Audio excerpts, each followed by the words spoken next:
दोस्तों नमस्कार, स्वागत है एक बार फिर से देश और दुनिया की तमाम बड़ी खबरों में। यदि आपने अभी तक चैनल को सब्सक्राइब नहीं किया है तो कृपया चैनल को लाल बटन दबाकर सब्सक्राइब करें और घंटी बटन भी दबा दें। ये पहली बड़ी खबर है, महिला आरक्षण बिल लोकसभा के बाद राज्यसभा से भी पास। पक्ष में पड़े 215 वोट और विरोध में नहीं पड़ा एक भी वोट। दरअसल संसद के विशेष सत्र के दौरान राज्यसभा में गुरुवार को महिला आरक्षण बिल सर्वसम्मति से पास हो गया है। सभी दलों ने इस बिल का समर्थन किया है। बिल के समर्थन में राज्यसभा में 215 वोट पड़े जबकि विरोध में एक भी वोट नहीं पड़ा। यह बिल बुधवार को लोकसभा में भी लंबी चर्चा के बाद पारित हो गया है। अब राष्ट्रपति के हस्ताक्षर के बाद यह कानून बन जाएगा।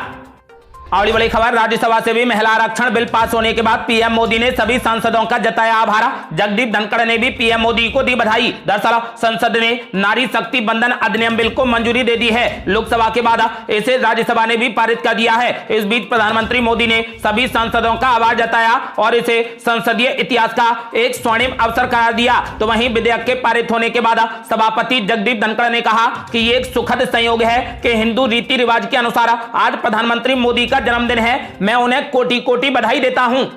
अगली बड़ी खबर, राहुल गांधी के अंदाज ने जीता जनता का दिल। कभी ट्रैक्टर चलाया तो कभी मैकेनिक बने और अब कुली बनकर उठाया सामान। दरअसल कांग्रेस नेता राहुल गांधी ने गुरुवार को नई दिल्ली के आनंद विहार रेलवे स्टेशन पर कुलियों से मुलाकात की। उन्होंने कुलियों से बात की और उनकी परेशानियों को सुना। इस दौरान राहुल गांधी ने कुली की ड्रेस पहनकर यात्रियों का सामान भी उठाया, जिसका वीडियो सामने आया है। यह video social media platform x पर शेयर किया गया है। इससे पहले कांग्रेस नेता राहुल गांधी ट्रैक्टर चलाते भी नजर आए थे। उन्होंने किसानों के साथ धान भी रोपा था। बीते कुछ दिनों में राहुल गांधी की इस तरीके की कई तस्वीरें सामने आ चुकी हैं। कभी वो दिल्ली में मोटर मैकेनिकों के साथ में दिखते हैं तो कभी ट्रक ड्राइवरों से बात करते दिखते हैं। राहुल गांधी के इस अंदाज ने जनता का दिल जीत लिया है। अगली बड़ी खबर, महिला आरक्षण बिल पर रामदास अठावले का साराना अंदाजा। इंडिया गठबंधन पर बोला जबरदस्त हमला। दरअसल केंद्रीय मंत्री रामदास अठावले ने गुरुवार को राज्यसभा में महिला आरक्षण बिल पर चर्चा में भाग लिया। इस दौरान उन्होंने अपने ही साराना अंदाज में बिल लाने के लिए पीएम मोदी की जमकर तारीफ की। तो वहीं विपक्षी गठबंधन इंडिया पर जमकर हमला बोला। उन्होंने कहा कि अब मजबूत हो जाएगी नारी शक्ति, सभी महिलाओं को मिल जाएगी मुक्ति। महिलाओं की गाड़ी अब कहीं नहीं रुकेगी। महिलाएं अब किसी के सामने नहीं झुकेंगी। सशक्त हो गई है नारी, अब पड़ जाएगी हम सब पर भारी। लोकसभा विधानसभाओं में महिला अच्छी खेलेंगी पारी। मोदी जी के साथ आएंगी ये महिलाएं सारी। बेटी बचाओ बेटी पढ़ाओ, लेकिन समाज को आपस में मत लड़ाओ। प्रधानमंत्री मोदी की तारीफ करते हुए केंद्रीय मंत्री रामदास अठावले ने कहा कि महिलाओं के कामों में अड़ंगा मत अड़ाओ, महिलाओं पर जुल्म करने वालों पर गाड़ी चढ़ाओ। मोदी है तो मुमकिन है, मोदी नहीं तो मुमकिन नहीं। मोदी है तो विकास है, मोदी नहीं तो विकास नहीं। मोदी है तो नया संसद भवन है, मोदी नहीं तो नया संसद भवन नहीं। मोदी है तो G20 की अध्यक्षता है, मोदी नहीं तो अध्यक्षता भी नहीं। मोदी है तो सामाजिक न्याय है, मोदी नहीं तो सामाजिक न्याय भी नहीं। अपनी शायरी जारी रखते हुए सामाजिक न्याय एवं अधिकारिता राज्य मंत्री रामदास अठावले ने कहा कि महिलाओं के समर्थन में मैं यहां खड़ा हूं क्योंकि महिलाओं के लिए मैं कई साल तक लड़ा हूं। मोदी जी लाए हैं नारी शक्ति का बंधन बिला, पूरी महिलाओं का खुश है दिला। सारे विरोधी अब हो जाएंगे किला, अच्छी सेहत के लिए उन्हें लेनी पड़ेगी पिला। देश की जनता घमंडिया गठबंधन को करेगी नीला। अगली बड़ी खबर, कांग्रेस पार्टी ने राज्यसभा में कर डाली बड़ी मांग। कहा जनगणना और परिसीमन के पहले ही लागू होना चाहिए महिला आरक्षण कानून। दरअसल लोकसभा और विधानसभाओं में महिलाओं के लिए 1/3 सीटें आरक्षित करने के प्रावधान वाले विधेयक को सत्तारूढ़ भाजपा का चुनावी एजेंडा और झुंझुना करार देते हुए कांग्रेस नेता रंजीत रंजन ने राज्यसभा में मांग की है कि इस प्रस्तावित कानून को जनगणना एवं परिसीमन के पहले ही लागू किया जाना चाहिए। कांग्रेस सदस्य रंजीत रंजन ने सरकार पर निशाना साधते हुए कहा कि उन्हें इस विधेयक के पीछे षड्यंत्र नजर आता है क्योंकि सरकार 9.5 साल बाद इसे लेकर आई है। उन्होंने कहा कि सरकार का मकसद केवल इस विधेयक के जरिए सुर्खियां बटोरना है। अगली बड़ी खबर, आम आदमी पार्टी सांसद संजय सिंह ने बीजेपी पर बोला जबरदस्त हमला। बोले 20 से 25 सालों में भी लागू नहीं होगा महिला आरक्षण। दरअसल महिला आरक्षण विधेयक पर लोकसभा की मोहर लग चुकी है। 27 सालों से पेंडिंग रहे इस बिल को राज्यसभा में भी पास कर दिया है। इसके बावजूद पूरे देश में एक बहस चल रही है कि अगर ये बिल संसद के दोनों सदनों में पास भी हो गया तो ये कब से लागू होगा। आम आदमी पार्टी के सांसद संजय सिंह ने बड़ा दावा किया है। उन्होंने कहा कि आने वाले 20 से 25 सालों तक ये बिल लागू नहीं हो पाएगा। इसकी वजह बताते हुए संजय सिंह ने कहा कि बिल के प्रावधान में सेंसर और परिसीमन के बाद ही इसे लागू करने की बात है, इसीलिए जातिगत जनगणना और परिसीमन में सालों लग जाएंगे। उन्होंने कहा कि 20 से 25 सालों में भी ये बिल लागू नहीं होगा।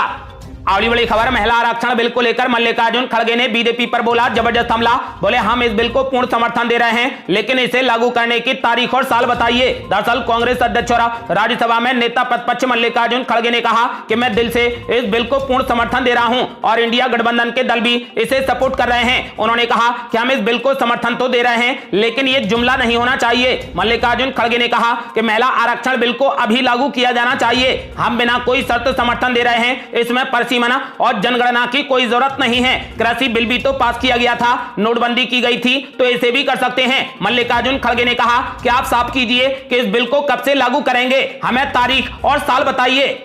अगली बड़ी खबर, महिला आरक्षण बिल पर तेजस्वी यादव ने भी दिया रिएक्शन। मोदी सरकार को बताया जुमलेबाज। दरअसल तेजस्वी यादव ने गुरुवार को कहा कि महिला आरक्षण को लेकर शुरू से ही हम लोग पक्ष में हैं, लेकिन इसमें हम लोगों की पहले से ही पुरानी मांग रही है और आज भी है कि महिला आरक्षण हो, लेकिन आरक्षण में भी पिछड़ा, अति पिछड़ा, दलित और अल्पसंख्यक महिलाओं को आरक्षण मिलना चाहिए और इसकी मांग पहले से हम लोग करते रहे हैं। वहीं आगे उन्होंने मोदी सरकार पर हमला बोलते हुए कहा कि महिला आरक्षण बिल के नाम पर पीएम मोदी एक बार फिर से जुमला फेंक रहे हैं। अगली बड़ी खबर, महिला आरक्षण बिल पर उद्धव गुट की प्रियंका चतुर्वेदी ने जताई खुशी, सभी दलों का जताया आभार। दरअसल राज्यसभा में शिवसेना उद्धव गुट की उपनेता प्रियंका चतुर्वेदी ने खुशी जाहिर की है। उन्होंने इस सफलता को देश भर की महिलाओं की लड़ाई करार दिया है। एएनआई से बातचीत में प्रियंका चतुर्वेदी ने कहा कि महिला आरक्षण विधेयक पर खुशी इस बात की है कि सभी राजनीतिक दलों ने एआईएमआईएम को छोड़कर महिला आरक्षण विधेयक का समर्थन किया है। वे महिला अधिकारों की बात करते हैं, लेकिन जब अधिकारों की बात आती है तो उसके खिलाफ वोट करते हैं। खुशी इस बात की है कि सभी पार्टी के लोगों ने वोट किया है। यह ऐतिहासिक पल है, पार्टी लाइन के परे सभी महिलाओं ने यह लड़ाई लड़ी है। आने वाले दिनों में संसद में और महिलाओं की भागीदारी की उम्मीद जताते हुए प्रियंका चतुर्वेदी ने कहा कि मैं कहूंगी श्री गणेश हुआ है, शुभारंभ हुआ है, शुभ काम की शुरुआत हुई है। जितनी भी महिलाओं ने इसमें भागीदारी की है, मैं उन सबको बधाई देना चाहूंगी। उन्होंने कहा और उम्मीद जताई कि आने वाले समय में पार्लियामेंट में हम और अधिक महिलाओं को देखेंगे। अगली बड़ी खबर, राज्यसभा में कांग्रेस पार्टी पर जमकर बरसे बीजेपी अध्यक्ष जेपी नड्डा। बोले ये ओबीसी को गाली देते हैं और माफी भी नहीं मांगते। दरअसल जेपी नड्डा ने संबोधन में इस बात की ओर इशारा किया कि अगर तत्काल प्रभाव से इसे लागू कर दिया जाएगा तो यह संसदीय प्रक्रिया का उल्लंघन होगा, जिससे बिल लागू होने के बजाय कानूनी दांवपेच में फंस सकता है। इसके अलावा महिला आरक्षण में ओबीसी आरक्षण को लागू करने की कांग्रेस की मांग पर भी वो जमकर बरसे। राज्यसभा में कांग्रेस के नेता मल्लिकार्जुन खड़गे से उनकी तीखी बहस हुई। जेपी नड्डा ने कहा कि आप ओबीसी की बात करते हैं, लेकिन ओबीसी समुदाय को गाली देते हैं और माफी भी नहीं मांगते हैं। जेपी नड्डा ने कहा कि महिलाओं को किस सीट पर आरक्षण मिले और किस सीट पर आरक्षण ना मिले, इसका फैसला कौन करेगा? इसका फैसला सरकार नहीं करती है, इसका फैसला जुडिशियल बॉडी करती है, उसको नॉमिनेट करना पड़ता है। मैं अगर सरकार में हूं, वायनाड को रिजर्व कर दूं, रायबरेली को रिजर्व कर दूं और कलबुर्गी को रिजर्व कर दूं तो आप ही लड़ेंगे, ऐसा नहीं चलेगा। इसीलिए जनगणना और परिसीमन के बाद ही बिल्कुल लागू करना संवैधानिक प्रावधान है। ओबीसी सांसदों की बात करते हुए जेपी नड्डा ने कहा कि भारत को पहला ओबीसी प्रधानमंत्री भारतीय जनता पार्टी ने दिया है। आज 27 मंत्री ओबीसी से हैं। बीजेपी के 303 सांसदों में से 29% सांसद ओबीसी से हैं। कांग्रेस के जितने सांसद हैं उससे ज्यादा हमारे ओबीसी सांसद हैं। ये तो सिर्फ लोकसभा का आंकड़ा है। आप तो ओबीसी को गाली देते हैं और माफी भी नहीं मांगते। जेपी नड्डा जब ये बात कह रहे थे तो गृह मंत्री अमित शाह हंसते हुए टेबल थपथपा रहे थे। वहीं राष्ट्रीय जनता दल के सांसदों ने हंगामा शुरू कर दिया। इस पर जेपी नड्डा ने कहा कि आरजेडी सांसद खामोश रहे, मैं कांग्रेस की बात कर रहा हूं। अगली बड़ी खबर, मध्य प्रदेश के विधानसभा चुनाव में गंगा जल की हो गई एंट्री। कांग्रेस पार्टी बांटेगी 10,000 गंगा जल की बोतलें। दरअसल साल के आखिर में मध्य प्रदेश में विधानसभा के चुनाव होने जा रहे हैं। इन चुनावों में भारतीय जनता पार्टी और कांग्रेस आमने सामने हैं। इसी बीच दोनों ही पार्टियां एक दूसरे को लेकर चुनावी तैयारियों में जुटी हैं। अब इन चुनावों में गंगा जल की भी एंट्री हो गई है। दरअसल कांग्रेस पार्टी वोटरों के बीच में जाकर गंगा जल की बोतलें बांटने का प्लान बना रही है। ऐसा माना जा रहा है कि भाजपा सनातन धर्म की पिच पर चुनावी खेल खेलती है और अब कांग्रेस पार्टी उसके इस खेल को कमजोर करना चाहती है। मध्य प्रदेश में कांग्रेस की जन आक्रोश यात्रा अगले कुछ दिनों में इंदौर में पहुंचने वाली है। इस दौरान इंदौर लोकसभा क्षेत्र में पार्टी के ओबीसी सेल के प्रमुख हिमांशु यादव के नेतृत्व में कांग्रेस कार्यकर्ताओं के एक समूह ने गुरुवार को प्रदेश कांग्रेस कमेटी मुख्यालय में घोषणा की है कि वो इंदौर शहर की सभी 5 विधानसभा क्षेत्रों में पवित्र गंगा जल की कम से कम 10,000 बोतलें बांटेंगे। हिमांशु यादव ने कहा कि हम 5 विधानसभा क्षेत्रों में कम से कम 10,000 लोगों के बीच में गंगा जल के साथ प्रदेश कांग्रेस अध्यक्ष कमलनाथ के 11 वादों पर आधारित पर्चे भी बांटेंगे। अगली बड़ी खबर, हिंदुओं कनाडा छोड़ो, इस धमकी से भारत में डर का माहौल, पेरेंट्स को सता रही बच्चों की चिंता। दरअसल खालिस्तान के मुद्दे पर भारत और कनाडा के बीच में बड़े तनाव ने आम जनता को भी चिंता में डाल दिया है। पढ़ाई और काम के लिए कनाडा पहुंचे लोगों के रिश्तेदारों को अनहोनी होने का डर है। हाल ही में आतंकवादी गुरपतवंत सिंह पन्नू ने हिंदू परिवारों से कनाडा छोड़ने के लिए कहा है। कनाडा के प्रधानमंत्री जस्टिन ट्रूडो ने खालिस्तानी आतंकी हरदीप सिंह निज्जर की हत्या के तारा भारत सरकार से जोड़े थे। कहा जा रहा है कि पहले कनाडा में पंजाबी सिख बड़ी संख्या में पहुंचे थे, लेकिन बीते करीब 6 सालों में हिंदू परिवारों की संख्या में भी इजाफा हुआ है। कनाडा में भारतीय छात्र और काम करने वाले बड़ी संख्या में रह रहे हैं। भारत ने गुरुवार को कनाडा के लिए अपनी वीजा सेवाएं अगले नोटिस तक स्थगित कर दी हैं, जिससे अब कनाडा का कोई भी व्यक्ति भारत नहीं आ सकता। इससे पहले भारत सरकार ने कनाडा में रह रहे अपने नागरिकों की सुरक्षा के लिए भी एडवाइजरी जारी कर दी है। एडवाइजरी के अनुसार कनाडा में बढ़ती भारत विरोधी गतिविधियों और राजनीतिक रूप से समर्थित हेट क्राइम और आपराधिक हिंसा को देखते हुए वहां मौजूद सभी भारतीय नागरिकों और यात्रा का विचार कर रहे लोगों को सावधानी बरतने की सलाह दी गई है। अगली बड़ी खबर, आज का बड़ी बेसब्री से इंतजार, यदि नींद से जागे प्रज्ञान और विक्रम तो भारत के नाम दर्ज हो जाएगा इतिहास। दरअसल भारत का चंद्रयान मिशन अभी तक जबरदस्त ढंग से सफल रहा है। अब इस मिशन में एक और अहम पल का बेसब्री से इंतजार हो रहा था। ये पल है प्रज्ञान और रोवर विक्रम की नींद का फिर से खुलना। केंद्रीय राज्य मंत्री विज्ञान और प्रौद्योगिकी डॉक्टर जितेंद्र सिंह ने गुरुवार को राज्यसभा में संबोधन के वक्त इस बारे में जानकारी दी। उन्होंने कहा कि चंद्रयान 3 का तीसरा चरण शुरू होने में कुछ ही क्षण बाकी हैं। जितेंद्र सिंह ने कहा कि हम विक्रम और प्रज्ञान के दोबारा एक्टिव होने का इंतजार कर रहे हैं। अगर एक बार फिर इनकी तरफ से रिस्पांस मिलने लगा तो धरती से संचार स्थापित हो जाएगा। केंद्रीय मंत्री ने कहा कि अगर ऐसा हुआ तो भारत इस तरीके की सफलता पाने वाला दुनिया का पहला देश बन जाएगा। अगली बड़ी खबर, पेमेंट करने का सिंगल प्लेटफॉर्म बनेगा व्हाट्सएप। यूपीआई के साथ डेबिट और क्रेडिट कार्ड से भी होगा भुगतान। पेटीएम और फोन पे की कर देगा छुट्टी। दरअसल ग्राहकों के लिए डिजिटल भुगतान दिन प्रतिदिन आसान हो रहा है। पहले क्रेडिट कार्ड के जरिए यूपीआई पेमेंट की सुविधा मिली और अब मैसेजिंग ऐप व्हाट्सएप ने अपने प्लेटफॉर्म के जरिए भुगतान का दायरा बढ़ा दिया है। ग्राहकों के पास पेटीएम और फोन पे जैसे ऐप नहीं है और वो क्रेडिट कार्ड या फिर डेबिट कार्ड भी अपने साथ नहीं लाए तो भी इस मैसेजिंग ऐप के जरिए भुगतान कर सकेंगे। अब व्हाट्सएप के जरिए user debit card, credit card, net banking या सभी तरीके के यूपीआई ऐप का भी इस्तेमाल कर सकेंगे। इस तैयारी के साथ कंपनी ने फोन पे और पेटीएम जैसे यूपीआई प्लेटफॉर्म की चुनौतियां बढ़ा दी हैं। अगली बड़ी खबर, रेलवे बोर्ड ने लिया बड़ा फैसला। अब ट्रेन हादसे के पीड़ितों को मिलेगा 10 गुना ज्यादा मुआवजा। दरअसल रेलवे बोर्ड ने ट्रेन दुर्घटना के पीड़ितों को एक बड़ी राहत देते हुए घायलों और मृतकों के परिवारजनों को मिलने वाले मुआवजे की राशि 10 गुना बढ़ा दी है। रेलवे बोर्ड के सर्कुलर में कहा गया है कि ट्रेन और क्रॉसिंग फाटक पर हुए रेल हादसों में अब मृत पैसेंजर्स के रिश्तेदारों और परिवारों को 5-5 लाख रुपए दिए जाएंगे, जबकि गंभीर रूप से घायल लोगों को 2.5 लाख रुपए मिलेंगे। जिन पीड़ितों को मामूली चोटें आई हैं अब उन्हें 50-50 हजार रुपए की धनराशि दी जाएगी।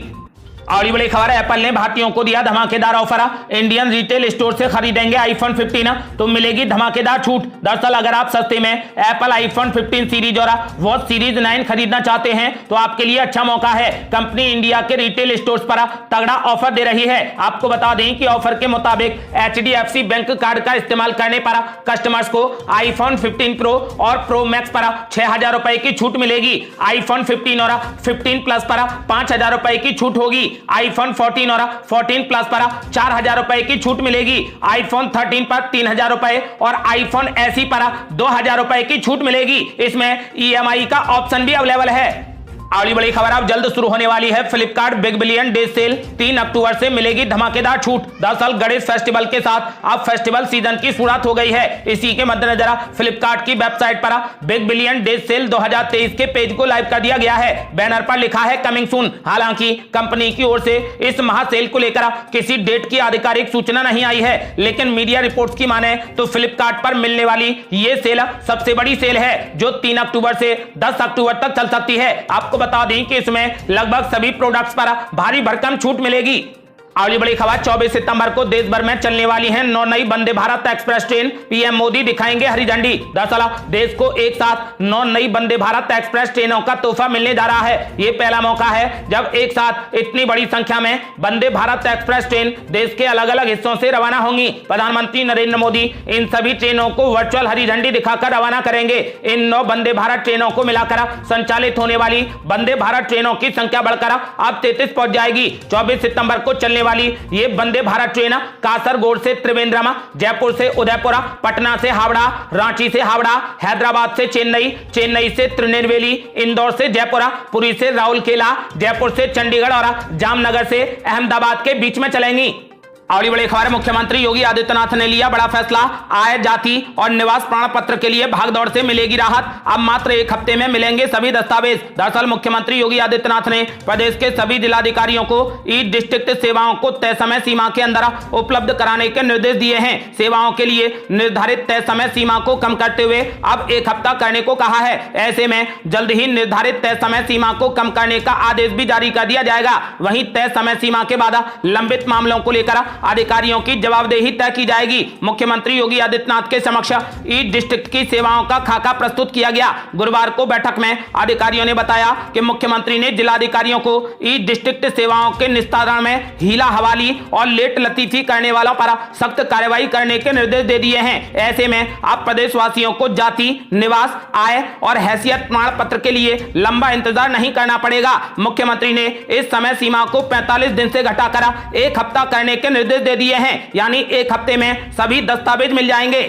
अगली बड़ी खबर, यूपी के वाहन चालकों को बड़ी राहत, माफ होंगे 11 लाख ई चालान। योगी सरकार के बाद कोर्ट ने दिया आदेश। दरअसल रेड सिग्नल जंप करने, ट्रिपल सवारी चलने, बिना हेलमेट गाड़ी चलाने समेत अन्य कारणों से अगर आपका ई चालान हुआ है तो अब जुर्माना नहीं भरना होगा। इसे लेकर योगी सरकार ने आदेश जारी कर दिया है। अब वाराणसी में मुख्य न्यायिक मजिस्ट्रेट ने आदेश दिया है। अदालत के आदेश पर वाराणसी में वर्ष 2017 से लेकर 2021 तक के ई चालान ट्रैफिक विभाग की ओर से माफ कर दिए जाएंगे।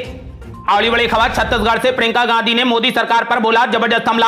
बोली गरीब और मिडिल क्लास महंगाई में पिस रहा है। दरअसल कांग्रेस महासचिव प्रियंका गांधी वाड्रा ने छत्तीसगढ़ के भिलाई का दौरा किया। यहां उन्होंने मुख्यमंत्री भूपेश बघेल के साथ महिला समृद्धि सम्मेलन में 309.56 करोड़ के विकास कार्यों का लोकार्पण और भूमि पूजन किया। कार्यक्रम को संबोधित करते हुए प्रियंका गांधी ने बेरोजगारी और महंगाई के मुद्दे पर केंद्र की बीजेपी सरकार को जमकर घेरा। महंगाई के मुद्दे पर बीजेपी को घेरते हुए प्रियंका गांधी ने कहा कि आजकल महंगाई बहुत ज्यादा हो गई है। देश का किसान महंगाई के कारण परेशान है। केंद्र सरकार राज्य सरकार की सहायता नहीं करती है। केंद्र सरकार की नीति के कारण जनता का नुकसान हो रहा है। उन्होंने कहा कि गरीब और मिडिल क्लास महंगाई में पिस रहा है। कई नेता सत्ता के लिए महत्वाकांक्षी होते हैं, लेकिन कुछ नेता पैसे के लिए सत्ता चाहते हैं। प्रियंका गांधी ने कहा कि प्रधानमंत्री मोदी ने हाल ही में G20 शिखर सम्मेलन में 27,000 करोड़ रुपए खर्च कर दिए। केंद्र सरकार ने गरीब और मिडिल क्लास से रोजगार छीना है। उन्होंने कहा कि प्रधानमंत्री मोदी रोजगार पर जवाब नहीं दे पाते हैं, वे बेरोजगारी पर जवाब नहीं दे पाते हैं। उन्होंने कहा कि जब धर्म और जाति की बात होगी तो रोजगार की बात नहीं होगी। उन्होंने जनता से कांग्रेस पार्टी को वोट करने की अपील की। ये थी अब तक की बेहद बड़ी खबरें। रोजाना की ताजा खबरों को जानने और हमसे जुड़ने के लिए चैनल को लाल बटन दबाकर सब्सक्राइब करें और घंटी बटन भी दबा दें। जल्दी मिलते हैं बड़ी अपडेट के साथ। तब तक के लिए जय हिंद, जय भारत।